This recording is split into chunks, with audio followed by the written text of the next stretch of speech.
Kecelakaan bus Putra Fajar yang ditumpangi rombongan siswa dan guru SMK Lingga Kencana Depok mengungkap kondisi bus yang bermasalah namun tetap digunakan hingga berakibat 11 jiwa melayang. Mengapa bus tak laik dan layak jalan tetap bisa beroperasi? Mengapa berbagai level pengawasan tak berhasil mendeteksi bus bermasalah? Sudah ada Kepala Dinas Perhubungan Provinsi Jawa Barat, Koswara, dan Direktur Eksekutif Institut Studi Transportasi atau Instran, Dedi Herlambang. Selamat petang Pak Koswara, Pak Dedi. Ya, selamat petang. Selamat Baik, petang, Pak Ibrahim. Baik, saya ingin ke Pak Dedi pertama. Pak Dedi, bagaimana Anda melihat? Apakah cukup dengan tersangka sopir ini atau harus ada yang bertanggung jawab lagi? Kalau melihat dari kasus ini, Pak Dedi. Baik, makasih. Begini, kalau untuk kasus kita juga perhatian dan sedih ya. Kalau untuk kasus seperti ini itu selalu berulang. Jadi tidak hanya sekali, ya, dua kali. Kita mulai terakhir sejak tahun 2002, tahun 2003 ya. Kita ingat nggak itu di Situbondo satu pelajar terbakar semua ya. Mm, Ya sampai sampai sekarang itu juga kejadian setiap liburan sekolah pasti terjadi. mm, Jadi memang sangat sulit untuk mengawasi apa namanya bus-bus pariwisata ya, karena bis pariwisata sendiri juga mm. tidak bisa masuk di terminal, sehingga bagaimana di sub bisa mengecek atau ramcek misalnya Oke. kelayakan dari bus-bus itu, karena bus-bus itu sendiri itu kan untuk bisnisnya kan juga hanya langsung ke Mm, penyewa, juga langsung kepada owner. Itu pun terkadang juga melalui broker-broker ya. Jadi Oke. susah untuk meneliti validitas itu. Kita berharap para penyewa sendiri yang lebih kreatif, inovatif untuk melakukan pengecekan apakah bisnisnya ini benar atau tidak. Nah, kalau kalau untuk masalah apa namanya, sopir jadi tersangka, nah itu dia, makanya saya juga ikut sesalkan. Kalau masalah sopir jadi tersangka, itu memang ya, kalau di Mm, Undang-Undang 22 2009 memang hanya masalah driver yang selalu menjadi masalah. Namun, namun juga tidak bisa menarik pengusahanya PO tersebut, apakah itu dia sudah benar atau tidak. mm. Kalau mengenai masalah operasi, dia mengoperasikan bus, mungkin itu suatu kesalahan. Tapi kalau dia tidak melakukan akhirnya telat, yang seharusnya akhirnya itu dilakukan 6 Desember 2023. 23, ya. Nah ini tentunya ini bukan bukan kesalahan driver dong gitu loh. Baik, Itu kesalahan pengusahanya. baik. Kenapa? Sudah jelas mengapa Saya itu ingin saya ingin bertanya ke ya. Disub ya soal ini. Dari Disub Jawa Barat, bagaimana informasi yang diperoleh ini? Ujikir terakhir Juni, habis masa waktunya Desember 2023 ini, bisa mudah nggak sih pengawasan kepada bus atau PO bus yang seperti ini? Bagaimana, Pak Koswara? Ya, ya. Terima kasih, Pak Ibrahim. Eh, Kalau data atau informasi KIR itu sebenarnya sudah dipublish ya. Mm-mm. Ada aplikasi Spionam yang bisa diakses juga oleh masyarakat apabila ingin tahu nomor bisnya itu layak atau tidak layak itu beroperasi.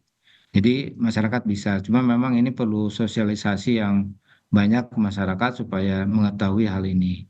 Mm-mm. Nah, berkaitan dengan pengawasan, betul bahwa eh, khususnya di di daerah ya, di provinsi maupun di kabupaten kota, itu kewenangan pengawasannya itu ada di terminal. Oke. Karena yang menjadi kewenangan di sub daerah itu adalah angkutan umum yang trayek, yang berdasarkan trayek. Jadi kalau trayek itu simpulnya ada di terminal Kalau untuk untuk bus pariwisata pengawasan. seperti ini, bagaimana Pak Koswara? Nah, pariwisata ini kan tergolong layanan yang non trayek, tidak berdasarkan trayek yang ditetapkan. Jadi dia bisa antar provinsi, antar kota, antar provinsi bisa jangkauannya lebih jauh gitulah. Nah, Mm. kewenangannya itu ditarik kepada Kementerian Perhubungan untuk Oke. perizinannya. Namun pengawasan karena mereka juga ada di daerah lokasinya gitu, tempat usahanya, dan kirnya juga ada di daerah, Oke. untuk pengujian kir tetap menjadi kewenangan kabupaten kota gitu. Oke. Baik, baik. Pak Dedi, kalau misalkan Anda lihat, ada fakta oli dan angin rem bocor. Kemudian juga rangka bus ini berubah. Ini bagaimana sebetulnya pengaruhnya? Betul, makanya saya sampaikan juga.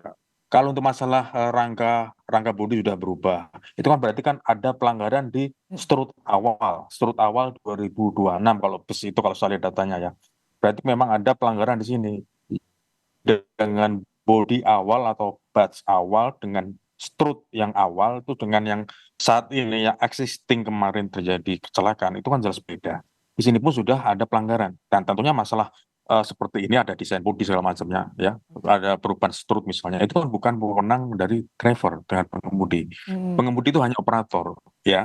oke. Misalnya kalau kalau kita menggunakan benchmark dari regulasi atau undang-undang yang lain, misalnya Hmm, kereta api atau pesawat.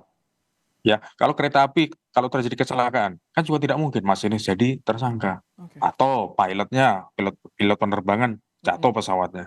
Kan juga tidak mungkin pilotnya salah karena dia tidak mengecek olinya bocor atau tidak. hmm, Ya istilahnya seperti masinis juga. Masinis kan hanya sekarang hanya mendrive ya. Kalau baik. masalah eh, ini bocor atau tidak itu kan tanggung jawab di deponya masing-masing. Hmm, Nah, kalau perusahaan transportasi ini dalam hal ini mungkin PT perusahaan PO-nya itu juga sudah kalau minimum benar berbadan hukum tentunya mereka sudah mempunyai manajemen keselamatan.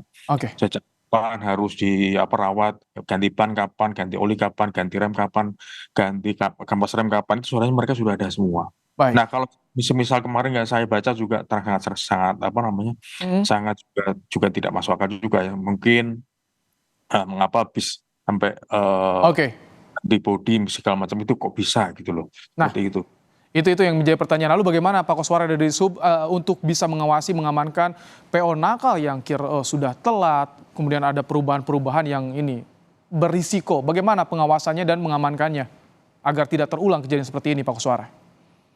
Ya, untuk PO yang beroperasi atau melakukan layanan yang dalam trayek ya, seperti AKDP, AKAP, itu memang lebih mudah melakukan pengawasannya karena kelayakannya dilihat pas waktu mau berangkat dari terminal.